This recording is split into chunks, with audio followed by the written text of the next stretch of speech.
Welcome to the DJ Talk Podcast Show. My name is DJ Legacy. I'm your host. Ladies and gentlemen, today I have a good friend. This individual took over the nightclub scene here in Miami, Florida. And after dominating the nightclub scene as an MC, he moved over to radio, dominating Power 96 and Y100 here in Miami, Florida. After that, he dominated and still rocks the turntables over at the Center Bar inside the Guitar Casino here in Hollywood Hard Rock, okay? So without further ado, I'm gonna introduce my good friend, Supa Dave, Dave Duprong. How you doing, Dave? What's up, buddy? How's everything, man? I'm doing fantastic, man. Thank goodness. I know. Craziness going on. Yeah, a lot of madness. Okay, so let's jump right into it, my man. Let's do it. So you have had a great resume. I've been blessed. I got lucky too. Nah. I don't call it luck. I don't call it luck. We know that you dominated the club scene. We have worked in many nightclubs before. We done Nocturnal. There was Space. A lot of clubs that have come and gone. They change their names every 2 or 3 years here in Miami. Especially here after COVID. I don't know. They're all probably going to be gone. So Dave, check this out. Okay, so you have been rocking the wave for clubs for many years. How did you what was the first day that you said, you know something, I want to become an MC in radio? Well, nightclub actually. I kind of fell into it. What happened is I was going to college here in Miami at a place called FIU, Florida International University, and I was studying television and radio broadcasting and mass marketing. I thought I was going to get more into the marketing field or like a salesperson or something like that. So for the first 2 years, I really didn't know what the hell I was doing. As many people do when they're in college, they're like drifting around. They're like, should I do this? So I changed my major a couple of times, but I ended up in television and radio broadcasting after an event that my fraternity had, where it was like a pageant, right? And it was a bunch of people. The whole theater was full of people. We were about to start the show, and the person they hired to MC, which is a comedian, for some reason, he didn't show up. So they go, hey, the comedian's not here. We don't have an MC for the show. And they were like, can anybody do it? And I've always been on sin vergüenza. Like, I don't have any, I'm not shy. You know what I'm saying? I'm like, and by the way, for those of you that are not Latino, sin vergüenza means a person that has no shame, no filter whatsoever. Exactly. That's all Dave right here. So I had no idea what I was doing, but I wasn't scared to do it because everybody else was scared to, public speaking is one of the biggest fears that, maybe not so much now because of social media, but back then, before, Instagram and all this stuff, people didn't like talking in front of people. See? So I was like, I'll do it. I'll jump on there. And so I jumped on there and, I wasn't great, but I wasn't terrible. I ended up being pretty good at it. And they were like, yo, you want to do the next one? And I was like, sure, I'll do the next one. And you want to do the next one? After like 4 or 5 events, I was like, yo, I could do this. I was like, so I know how to use I know how to perform a little bit, I know how to talk on the mic. I know how to, but what can I do? You know, when that guy didn't show up, the promoters were like this. You know that. And then when they heard your voice, they were like this. They were like, that's the man right there to go to. Well, everybody hates their speaking voice. So I had no idea that I had a good talking voice until other people told me I did, And that's something I suggest other people always like, listen to yourself and let other people listen to you because you may not like it, but other people may like it. So message, ladies and gentlemen, that's right. So I started thinking about like, what can I do on a mic? But I couldn't rap and I couldn't sing. So the next other thing was like radio. So at FIU, there was a radio station called Radiate 88, which is like, for the campus or whatever. So I went there, talked about getting an internship or like but they were all full. So I was like, man, what do I do? I don't want to wait. So what I did, I needed to take an internship no matter what in order to graduate. So what I did was instead of going to the local radio station, I just sent my resume to all the radio stations in Miami. And sure enough, a local radio station called Y100, they were looking for interns. And they called me. I went in. And mind you, I had just 2 days ago, 2 days before I went in for my interview, I was playing basketball and I sprained my ankle. So I went into the interview in crutches. So embarrassing. I was like, I'm never going to get this. But like, I also don't want to like... What did the PD ever told you? Like, did he look at you funny? Cause yeah. Well, the guy that hired me, his name is Johnny Promo. He's still in the game right now. He works for Atlantic Records right now. He's like a big dude. He's like, every artist you can think of. He's on tour with them. Like, he's a big record. Look him up on Instagram if you want. His name is Johnny Promo. Great guy. But anyways, he was working at the radio station at the time, and he was doing the interviews, and he was like, I don't know, there's something about him I like. He's like, how long are you going to be in Crutches for? I was like, I don't know, 2 or 3 weeks. I was like, all right, cool. So they hired me as an intern. I got on the street team. Once I started getting in the street team, for those that don't know, it's like the promotions department. It's like the people that go out to the concerts and set up the tent and set up the music and the banners. This is one thing I wanted to ask, okay? Yeah. In your experience, okay, this podcast show is to basically teach everybody what's the right step. So I know you got, you were at the right place at the right time, which a lot of times, for us, it happens. But when you, sent out that information, what was the most challenging for you to get in Y100? Myself. A lot of people don't do things because they think they're already going to get negated or turned away, or they're not good enough. I didn't know what I was doing. I didn't know what the job entailed. I just knew that I wasn't scared to do it. A lot of people are just scared to ask for things, and believe it or not, these radio stations are always looking for people. Correct. So a lot of people are like, I've never done this, I've never done that. I didn't do any of that. You learn on the job. Most of the things you're going to learn in any job, you're going to learn on the job. You know what I'm saying? All you got to do is go in there with a good attitude and want to work hard. That's it. And that I knew I had. I know how to work hard, you know what I'm saying? So I went there. They hired me, lucky enough. I got on the street team. I was there for about a year. And then while you're in the building, I always tell this to everybody. If you want to get into radio, just get in the building. Take anything they got. Internship. Take a desk job. Take whatever it is. Because once you're in the building, you start meeting people. You start seeing what's available before they start sending it out to the masses. You already know what's in-house and what they're looking for. And once you start getting friendly with people, they start to, hey, look, they're going to open up a job. They start telling little secrets or whatever. Correct. So that's what happened. After a year, not after a year, because my internship was about 4 to 6 months. I don't know exactly what it was. But right before it ended, I applied for as many positions as I could, and I got the job. Nice. Now, internship. This is the part where everybody, they watch movies, they see the internship. The intern is always doing some crazy thing. What has been the most craziest thing that you have done? Well, I don't want to say crazy, like, because I heard some radio stations do like some, some funny things, which is, it's a theater of the mind. Yeah. What has been the most funniest internship task that you have, One day they had a sponsor it was a wax. I'm not going to say the name of the company, but it's a waxing company. And they had just become a sponsor because they wanted to run ads.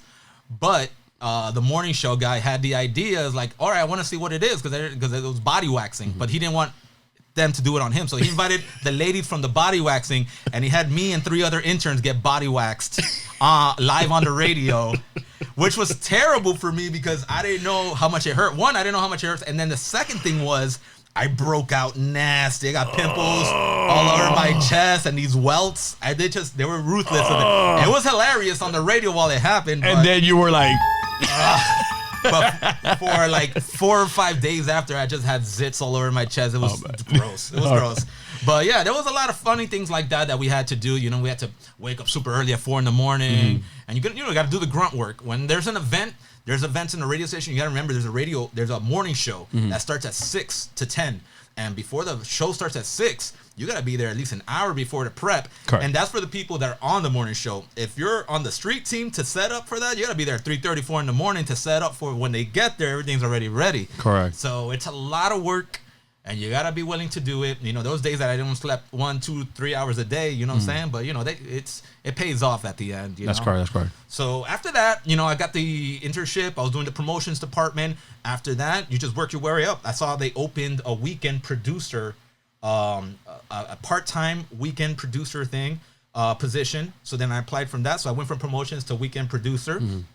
And then now I'm in the studio. So I was in the building, but now I'm in the studio. Now you're in the studio where all the magic goes. Happens. Yeah. So now I'm in there on the regular. Yeah, boy. So then, you start playing around with the mic. You start learning get in there. I highly suggest that even if you're not in the studio, you ask. A lot of these people are willing to help you, explain things to you. A lot of these radio dudes are really cool. Radio chicks are really cool. And they'll teach you what you need to learn. You know what I'm saying? You just got to ask them. And when they're free, they'll teach you. You know what I'm saying? So I got my hands on the boards. I got my hands on the editing tools and all that stuff. I started practicing on the mic a little bit, and sure enough, an on-air position opened for Sunday nights, like from 12 to 6 in the morning. And I was like, I applied for it, And sure enough, I got the job. And then I went from overnight once a week to overnight 7 days a week. Correct. You know, so I just worked my way up, you know, and then from there, I saw another radio station opened up with more positions, and I transferred to another radio station. The transition, now that you said that you were in Y100, now mind you, Y100, at that time, it was iHeart. Well, no, it's iHeart. It was Clear Channel. It's Clear Channel. It's Clear Channel. At Now, that time. Correct. And now I went over to iHeart. Yeah. The transition from intern to host, okay, the challenges that you had to happen. What were one of them, and then the transition from one, corporation to at that time was Beasley, which was Power 96, and Power 96 has been around for almost 30 years here in the South Florida market. What was the most challenging aspect of like all those movement parts? The problem with radio and people is that they always see you as the person when they first met you. So if they met you as an intern, they're always going to see you as an intern. Unfortunately, not everybody, correct, but some people. And they're like, oh, I need a jock, or I need a DJ. That guy's just an intern. They don't see the struggle and the hustle of you developing yourself over the years to become one of those, you know what I'm saying? And not everybody. Some people do see it, but some people don't, you know what I'm saying? So sometimes, unfortunately, you would have to move in a lateral way, but upwards. You know what I'm saying? So like, let's say I'm on the promotions department at one radio station. I might have to go to another radio station to become a producer title, and then another radio station to become on air, just to move up a little bit. Now, for other listeners, and then they're going to be listeners for you, and they'll follow you, because all of our listeners, this podcast was to educate everybody. So with that being said, how did you feel when you were not taken serious at that moment at that radio station? I mean, you were taken serious, right? But like you said, they were not looking at you as a jock. You didn't have that quote unquote title. No, I get it. Because once I got to the second radio station, they just saw me as a producer. But meantime, on the outside of that, I was already one of the biggest promoters and MCs in the club scene in Miami. Correct. And I was we worked a lot. Yeah, many we did clubs. A million gigs together we've done. And it kind of hurts your soul when you're like killing it out there and you're on the mic more than other people, and you're hosting events with Diddy and hosting events with Fat Joe and doing events with whatever, blah, blah, all these celebrities all over Miami. And then you come to the radio station where you love and you work at, and they just see you as an intern or whatever. Now, mind you were also on TV. Yes. At that time. Right. That's the most shocking part. Yeah. And ladies and gentlemen, and to all the listeners, make sure that listen, like Dave said, you could be killing it outside, whether it's radio, podcasting, YouTube, Facebook, Instagram, you have to put that time at work, and some people don't even value that. They don't even see that hard work that you put in. So you have to, mold yourself to. Right. And with that being said, and in their defense, there wasn't social media around at that time. It was only like MySpace, maybe, so they didn't really see the grind. Now you can show everybody what you're doing. You have your coworker, your phone, your coworkers, and everybody follows you on Instagram, and they see your hustle, they see your grind. They're like, okay, this guy is moving, this guy is doing big things. Back then, if you didn't tell them what you were doing, they wouldn't know. And if you told them, they think you were bragging. Yeah. And then a lot of time when you tell them, they looked at you like. Exactly. Like really? Like really? Yeah. Oh yeah, this guy's a big deal. Because you gotta know everybody's in their own world, bro. Correct. They care about you, but they really don't care about you. They care about themselves, and if you can help them, then they want to be part of your clique. If you can't help them, then it's like it is what it is. That's another thing. Always be cool with everybody, but focus on yourself. Don't wait for other people to help you or make decisions for you, because then you'll be waiting forever, bro. Trust me. That's true. It could be 3 years later and still waiting on a dream. Just make it happen. The word of the day, sin vergüenza. Be one of those people, man. Don't be shy. Don't be embarrassed. Just put yourself out there. If there's a stage to step on that stage. If you got to send out a resume, just send it out. If you don't think you're good enough, let them tell you you're not good enough at the moment. That's correct. You can get good enough. You can get better. You can always get, but you got to work at your craft. I worked on my craft. I bought a mic. I bought my equipment. I would work at my house like, hey, I would rap, pretending I knew how to rap, but it was only about the stage presence and being comfortable on the mic, and walking around, just to learn how to properly use the equipment. You know what I'm saying? We did everything that you see in the movies. We made sure we did it. Get in front of the mirror. Exactly. Having fun, man. Have fun with it. You know, it's like if you're gonna want to play for the NBA and you're not practicing in the court, then what are you doing? You know Correct. You have to practice your craft. Always practice your craft. Take it seriously, but have fun and enjoy it, and tell people about it, and showcase it as much as you can. Now, you were at Power, and I noticed in that you were overnight, then you went to the afternoon weekends, and you were rocking it, and you were killing it, for the afternoon.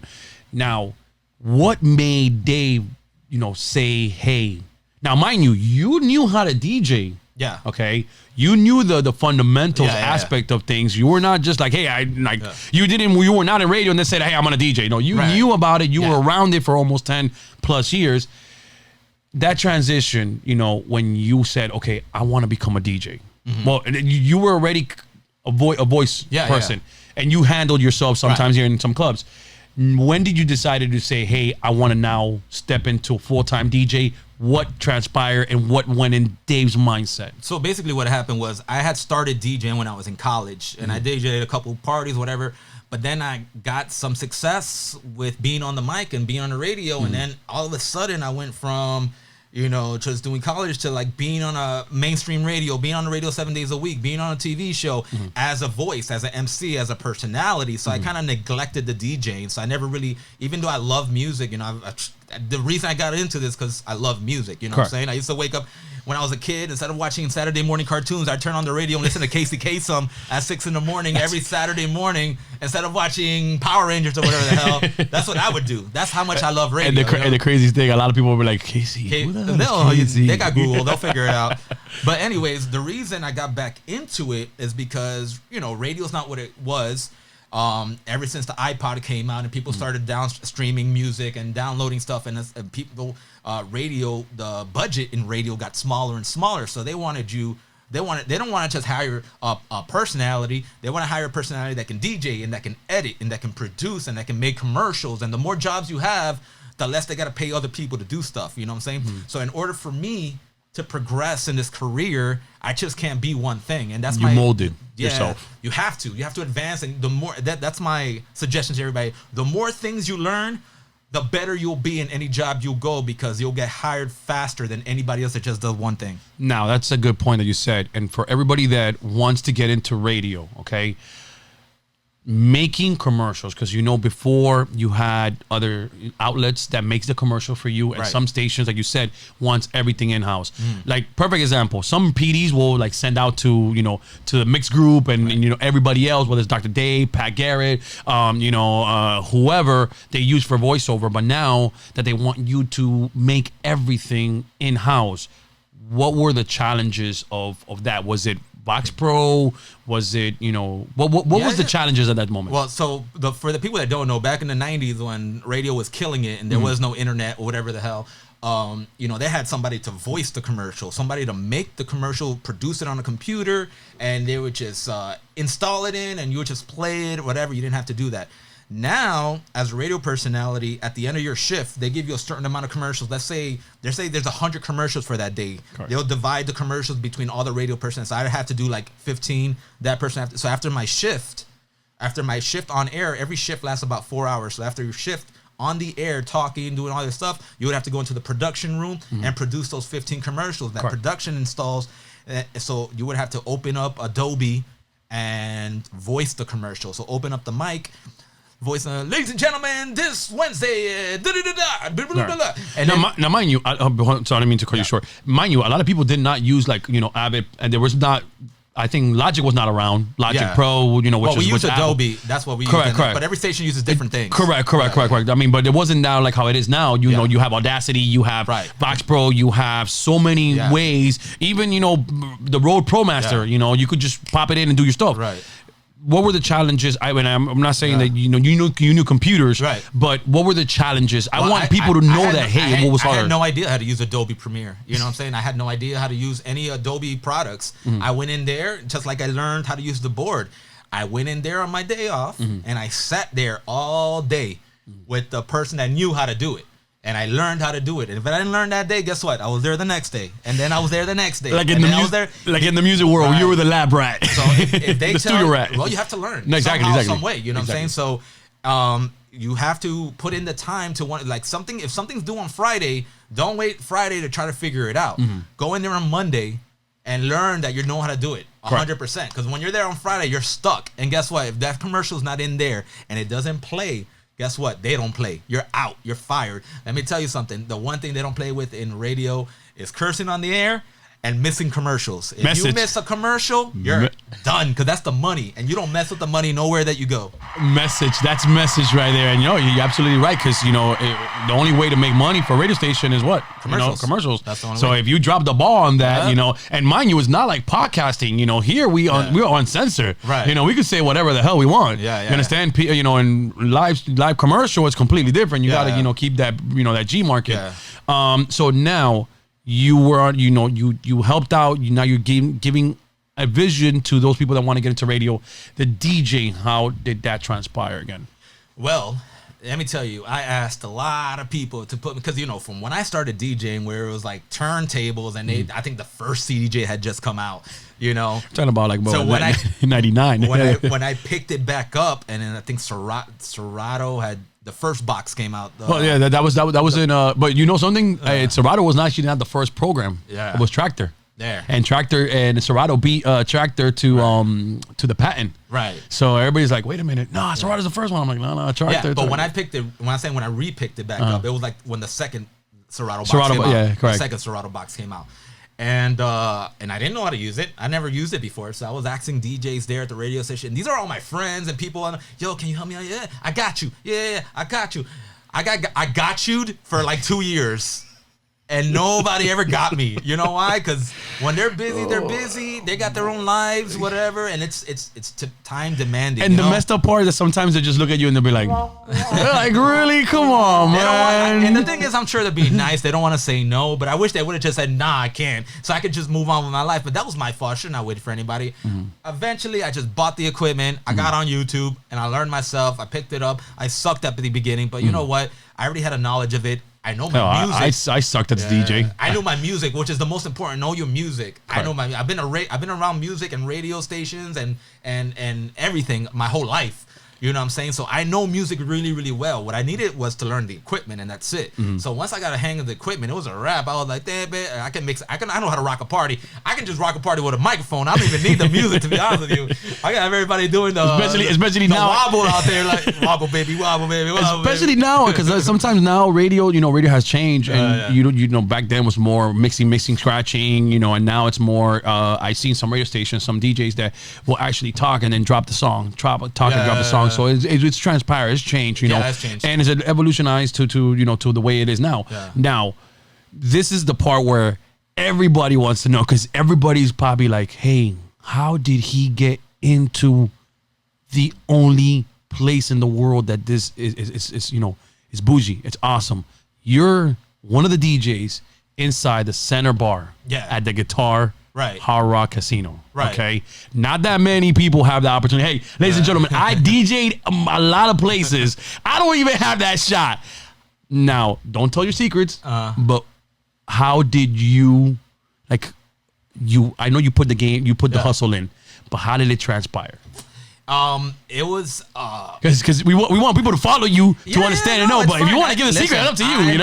I'm an open book. I don't care, man. Okay, there you go. I'll tell people, because I feel like you should always give out your information, because I can't do what you do and you can't do what I do. That's correct. And we're two completely different people. That's correct. Yes, you're a great DJ. I can DJ. He can DJ. We're both great DJs. But we're not the same people. That's correct. And we're not gonna play the same music, and we're not gonna rock the party the same way. Right? That's correct. So it's a just like music is a personal preference. I think DJs are a personal preference too. People usually rock with the people that they like to work with. You know what I'm saying? And I just so happens that I had a connection. That's something very important to keep cool with your connections that you meet throughout your business. Because you know what? Clubs close. Radio stations get bought out. Or people flipped. get fired. Everybody gets fired from a club, or but it's those people end up somewhere else. Correct. I'll end up somewhere else. And if you have a good relationship with those people, if they're in a good position, they'll help you out, and if you're in a good position, you'll help them out. Correct. So it just so happens that I was at the Hard Rock one day, and it was for a boxing match for Showtime.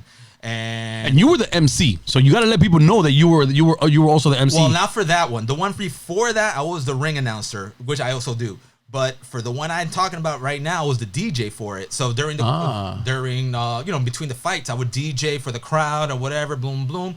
And it was on Showtime. It was really dope, which I got that gig from another connection of mine. While I was there, I saw that fight was at the Hard Rock here in Seminole Hard Rock Hotel and Casino in Hollywood, Florida.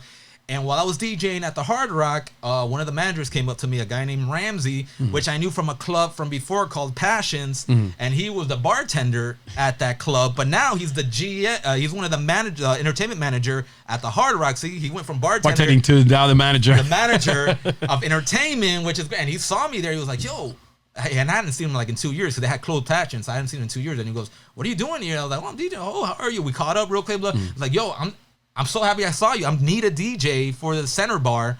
Are you interested?" I was like, "I'll be there next weekend." And little by little, I got the gig. And, at the time, there was like 7 other DJs there. And little by little, they liked my vibe, because, it's very important to cater to the crowd where you're DJing at. And at the Hard Rock, towards the beginning, it's older people that they like disco and they like 80s and stuff like that. And towards the end of the night, it's a younger crowd and they like hip. So I know how to transition from disco to 80s to hip hop to house, like mix it all good so that it sounds good together and everybody's still partying. So I want to have the abuelita that's 80 years old dancing with the guy that's 25 over here, dancing together by the end of the night, doing the, when the alcohol's flowing, everybody's having a good time kind of deal. Correct. So I meshed really well with that place. So now I'm like the main guy there. The funny is, and I want people to understand, what has been the most best memory of that Center Bar that you could say, man, something I met, because in the boxing one, you probably met, a bunch of, fighters. Yeah. What has been the best memory of that Center Bar experience now that you're going through that? Man, it's just the energy. It has to be New Year's Eve. And New Year's Eve, I've done it 3 years in a row now. That energy there when everybody is just happy everybody's just in a good mood. I love that. Because, other nights are always good, but that night everybody goes out in a good mood, dressed to the T, looking nice. Okay. Everybody's like fresh to death. Like, I love that. I love when people dress up and they're happy and they're just all together. And you see people from all walks of life, white, black, Indian, everybody. And we all just have a good time. Everybody's just vibing in a good time. And exactly. I have videos of those nights and just the energy is just crazy. When in 3, 2, 1, everybody's just kissing each other, hugging each other. That has to be my favorite time. Now, let's circle back. COVID hit. What is Dave doing to adapt to the new change, new way? I know what have you been doing now this time? I could tell you, but you're showing them right now. I'm trying to be like you. I'm trying to set up my own podcasting studio. Come on. No, real talk. I've been smart. I've been, fixing my credit, paid off all my bills. I fixed my credit. I'm buying equipment so that I can progress, because this is a new age. I think every DJ, every comedian, everybody should have their own podcast, have their own studio. I have my house, but like it's hard to get creative, especially I just had a kid, it's hard to get creative in your house. Which he seems like he's going to be taking your job. Oh, man, he's me. He's up all night. Santiago's going to be taking all your jobs. Like, hey, listen, you better stop putting, that baby puts it, I see like Dave, okay. Dave puts a picture of himself. He gets like maybe like 20 likes. He puts a picture of his baby with like baby a microphone. He gets like 300 likes. I'm like, dude, he's gonna take your jobs. No. And I hope so. I hope so that he does it bigger and better than I ever did. But yeah, man, this is what I'm trying to do right now. What you already did established, by next year, I should have my own studio, my own podcasting studio. I highly suggest that everybody gets their own stuff, their own equipment. Don't depend on anybody for anything. Put out your own, because you can have your own follower. There's 3 billion people on the planet. We don't need everybody to like us. We just need a good 3,000 people to follow us. You can get your 3,000. I can get my 3,000. You can sell your merch. I can sell my merch. And we can all live off of this. That's one thing, and actually, I'm going to keep it 100. You were one of the persons that when you told me, hey, let's start. I know you were doing your podcast, but then I was like, let me make mine. I'm a little more educational. Yeah. I know you have your own vibe. You're going to make your own style. And after listening to you and a few others, I was like, man, maybe this is a good idea. Now, mind you, I have had the opportunity, and I'm blessed to, through my AV company to help me, and like I said, again, I'm here to help you. We're here to help each other out. Now, mind you, this is a message that I'm going to give to everybody. Podcasting is not a competition. Due to the fact that, and I will say this, I heard it from many, many people that are verified podcasters, they do not don't see podcasting as a competition due to the fact that right now, let's say this show, when this airs, well, it's right now you're listening to it. People might not hear this episode maybe until like maybe a few months down, maybe a year later. They go back to the channels link, so to the channels and listen to the archives. But yeah, this is a new wave that we're adapting. But I seen you also doing live streaming. Yeah. How do you feel? Okay. About the things that's going on with the live streaming, the DJs going live streaming. Of course, a few clubs are still opening where we're opening little by little. How do you feel, the pivot to live streaming? I think it's fantastic, man. I think a lot of people are just focused in their bubble too much. Like, the girl I like saw his and then he saw mine. There's so many people in the world. Your podcast lasts an hour. If I'm on a road trip for 4 hours, after an hour, I want to listen to something else. Then they can listen to mine. Then they can listen to his. Then they can listen to somebody else's. You know what I'm saying? You can continue putting out content. People will gravitate to who they like anyways. And there's nothing saying that they can't like us both, man. Correct. That's something that people put in their own head for no reason. That everybody should have and everybody should go on each other's podcast and help promote each other, man. There's nothing saying that you can't like multiple things. I listen already. I've been ahead of the podcast game a long time. Like I've been listening to podcasts when there was only like 3 podcasts out. It was like Joe Rogan and like Adam Carolla and like Chris Hardwick, and that was it. And I would listen to those 3, and I'll go to the gym. And then they would only put out a show once a week. So I would go Monday, Tuesday, and Wednesday, and then I have nothing to listen to on Thursday and Friday. Correct. And then, thank God, more people started doing more content. Correct. So now I can listen to yours, and I can listen to his. I can go to YouTube, but I'm stuck at home all day with the baby now. So I'm watching everybody's stuff. I'm listening to everybody, watching everybody now, man. Because I run out of things to watch, So I highly suggest that everybody put something out, see if you like it. If you don't like podcasting, go to YouTube. If you don't like YouTube, go to Facebook. Do whatever you want. Do a cooking show. Do something. Put out the content. Yeah, adapt to the change. Adapt to the change. We covered your past, what you're doing now, future. What is the future for Dave? I don't know, man. We're besides podcasting, I'm trying to figure that out right now. That's what this COVID thing is. It's a break from life to try to figure out the next part. Because not only did I just have a kid, I'm 38. I'm about to be 39 in January. Oh, come on. No, but I'm saying I'm about to hit that midlife where you're like, what should I do? Should I continue doing? Should I change? Should I make a left, or should I do a little detour? Or should I add more things to the plate? So it's a good time to like sit down and really write down what your goals are, what you really want to do. I'm not going to tell you everything I want to do, but this is definitely one of the things I want to do, which is the podcasting. Get back into podcasting. The thing is, I was podcasting like you brought up earlier. The thing is, it was at somebody else's house, and thank God that he let me do it there. But then he had to move, break down his equipment, put it in the storage. So that stopped me from my momentum, which is not his fault. It's my fault for not having my own stuff. You know what I'm saying? So we at that moment, like some people are have the ability to do it. You had a kid, you had a lot of stuff going on. You couldn't just grab all that money and because a child takes a lot of funds. To grow. But now we know that you're headed that direction, and so what will be, before we wrap up? What will be like the next thing that Dave would love to do? Yeah. Real quick, before that, for all the people thinking that they can't afford that stuff, I couldn't afford it either. I bought everything on credit, one thing at a time. I bought a microphone that was $400, paid it. Took me like 6 months, paid it off. Then I bought another microphone. Then I bought my turntables. Then I bought one speaker. Then I bought another speaker. It took me about 3 years to gather all my DJ equipment, but I did it. It got done. Because time keeps going, whether you know it or not. So why not start now? Buy one thing, pay it off, buy another thing. Before you know it, you'll have what you need. You know what I'm saying? Correct. Be smart about what you buy, because there may be things that you buy that you think you need that you may not need. You know what I mean? So just a little insight for everybody out there. But as far as the future, man, I don't know. I'm waiting for a sign from Jesus to let me know. I'm working on it. I'm meditating on it. I'm praying on it. I'm working on it. As soon as I find out, I'll let you guys know, obviously. But definitely 2021, I think everybody use this time wisely, because on 2021, we're all rocking and rolling. And you better have something on the cooker ready to make some, you know what I'm saying? Correct. Now, before we wrap up, where can all the listeners follow you? Where can they go to, how can they interact more with with Dave? If you want, just hit me up on my website right now, because I'm just starting my Instagram, everything all over again, because I'm transitioning to some new stuff that I'll tell you in the future. But right now, if you just want to get a hold of me, you can hit me up on my website, which is it's Supa Dave, ITSSUPADAVE.com. So it's supadave.com. That's right. Ladies and gentlemen, thank you for rocking out with us. Brother, thank you for having me. It was a pleasure having you. I love you, man. And we're going to have you more often. We're going to have to follow whatever up. you want, bro. I'll sleep here. What's up? You got a futon, bro? What's up? You got video games? They got arcade 1-ups here? I know. We're about to get into some Ninja Turtles right now, man. No, I had to. Teenage Mutant.